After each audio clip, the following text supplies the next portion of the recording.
You don't get to attack one of our stars simply because it didn't work into your plan. The plan is his plan. And what he decided to do was to do the right thing. So I ran myself into the ground. And I wish I could go back in time and hit the reset button and try and figure out a way to be a part of a lot of games that I really needed to be in.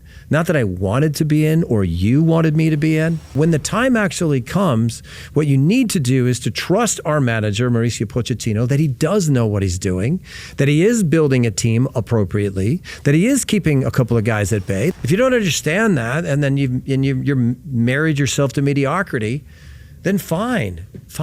Then don't complain when we don't get better. Don't complain when we've never been in that room before, but we're going to try and hold our own. We can't. All right, there you are. Here I am back in the studio. This is Unleashed. I'm Eric Wynalda. I've been watching some of my stuff lately. I move this right hand a lot when I do the podcast, so I'm going to try and refrain from that today. A lot going on in the world of soccer right now. A couple of topics that we'll hit today, and I'll get my digs in, that's for sure, as Christian Pulisic is going to be back with the U.S. national team. A lot has been made of his, he just decided he didn't want to be a part of the summer's activities.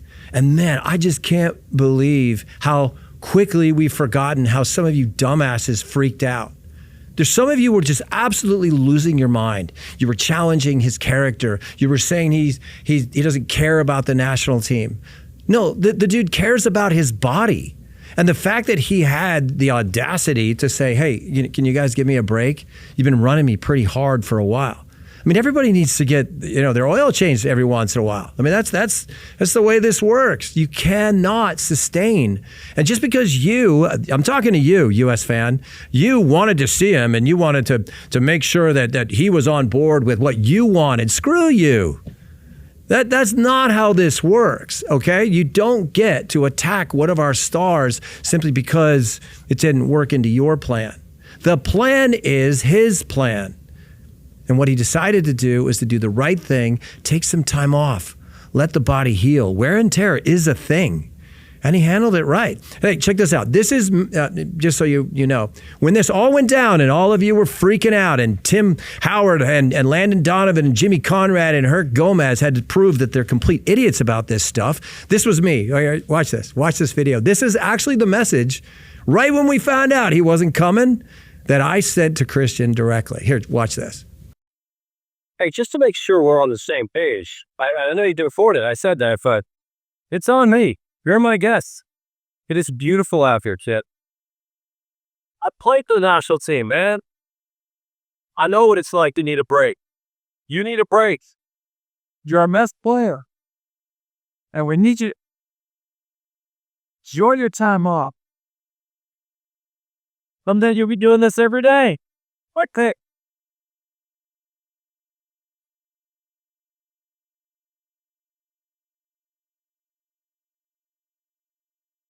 And I wish you could see where that landed.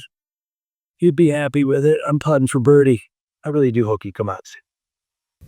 See, some of us have common sense.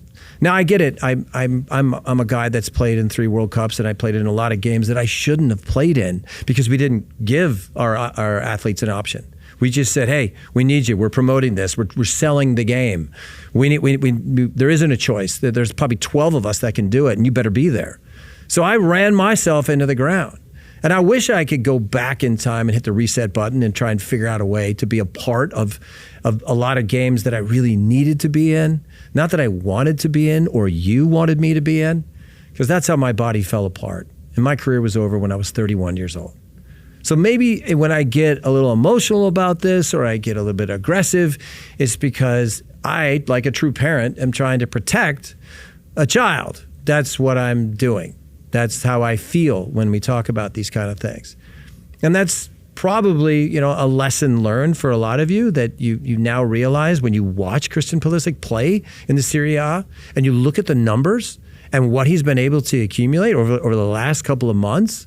The reason why he's performing so well is because he was smart enough to hit the reset button a while ago and to be essentially ready, rested for the season. And he's not going to fall apart. And guess what? You get to see him We have a 2-game slate, right? You get to see him in the next couple of games, right? So when we play against Ecuador, he'll be out there, okay? Congratulations. It's actually going to be a good thing. All things being equal, what I'd really like to say in this message to American soccer fans is that right now, as much as you'd like it to matter, it doesn't matter. It doesn't at all. What matters is where we are in about 8 or 9 months. That's what really matters. When a World Cup starts and you can look at your clock and you can watch it and you can have like an hourglass out, oh, we're running out of time. No, when the time actually comes, what you need to do is to trust our manager, Mauricio Pochettino, that he does know what he's doing, that he is building a team appropriately, that he is keeping a couple of guys at bay, like he's basically saying, hey, you stay over there. You're going to have to earn this. And managing some of their bodies and their minds as he prepares to build a lineup and a roster. Because we're now seeing, guys like Christian Roldan are back in the mix, and people are saying, oh, here we go again. No, Christian Roldan has actually earned the right to be a part of the national team. His play is clearly good enough.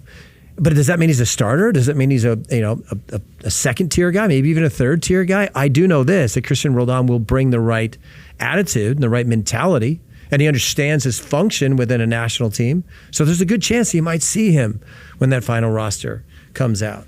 And then some of you will freak out about that, and some of you won't. There's players like Noah Kai Banks, who is doing wonderful things in Augsburg. Has kind of a slow start, gets a goal last week for his club, but he's not a part of this deal. And some of you are asking why. What you need to understand is Mauricio Pochettino is possibly bringing in some guys so they can play themselves off the roster. What he doesn't need is somebody saying, well, I never got a shot. I never really got my opportunity. Everybody that deserves an opportunity on Mauricio Pochettino's watch has gotten an opportunity to prove that they can be on this team. I liked what he's doing. I like what he's doing currently. I like the fact that he says, I don't have to explain it to a player if I don't pull him in. That's the first time we've heard that. And all of you soft players, who are like, well, I need to explain it to me what I'm doing wrong. No, he doesn't. He doesn't. He pulls in the players that he wants to be a part of that trip, and he works with them. If you're on the outside looking in, you don't get a little camera to be a part of it. You're out right now. Your job is to get back in. And how do you do that? You do that through good performances. You catch his attention in other ways. But this is, he's Santa Claus, man. He doesn't have time for this. He's making a list, checking it twice, and if you're not on it, sorry. All right? Sorry. Your job as a player is not to complain. Your job as a fan is not to complain. Your job is to support, right? Support what we're doing. Because I personally believe that this team is well poised to do something special in the summer. They really are. And once we finally get to that final list, and some of these guys who haven't seen each other in a while, which will get you freaking out. These guys haven't even played together in so long. They don't need to, all right? They don't need what you think they need. Okay, don't decide that you're some kind of soccer expert that can chime in and go on X and tell everybody this is ridiculous that so-and-so isn't there. Somebody else is getting paid a lot of money to run this thing. I suggest you let them do it. The U.S. national team is going to be just fine when we get to the World Cup. As long as we stay away from injury, as long as guys get rest and they get breaks every once in a while, that we don't sprint all the way to the finish line, which is your finish line is the roster day. That's not how this works. That's not how this works. Everybody is on a different plan, but the collective effort will be there when our team takes the field. In the United States, in a World Cup, we will be a team that you will be proud of. Now, I can't speak for these other guys with their podcasts and their opinions. And some of these guys who, I love it when the guy that's never played in Europe tells you what Europe's like. That's always fun. That's fun to, okay, let me just give you some advice. Don't take advice on how to get somewhere from somebody who's never been there. Can we just do that? Maybe? I mean, it's or maybe somebody who, like, if you were talking about Landon Donovan's trip to Everton, it's like he took a 4-month vacation. I think he spent more time in Cambodia than he did in Liverpool. But don't think that these things that these people are saying are actually a reason to like get on board with the negativity. I need you to like turn that, flip that switch, figure out a way that you can support these guys. I can tell you from, my experiences in 1994, something happens to you when you step on the field in front of your own, in a World Cup, in front of your own fans, in your own country. It is a different level. It's a different emotion. And I believe in that 12th man. I want to believe in that 12th man a lot more than I do right now, though. I need our fans and our supporters to support. This is a message to you. I know I called you an idiot earlier. If you don't want me to call you an idiot, stop being one. Support your team. The U.S. team is going to be just fine. This is a message to some of you who are now kind of revisiting this idea of promotion and relegation. And we've had some recent comments. Here's some comments from an owner. Let's just call him an owner out there in Cincinnati. These statements are fair. It's a fair statement to say if we want to really talk about what's going to make Major League Soccer better, promotion and relegation is a topic that will achieve that goal.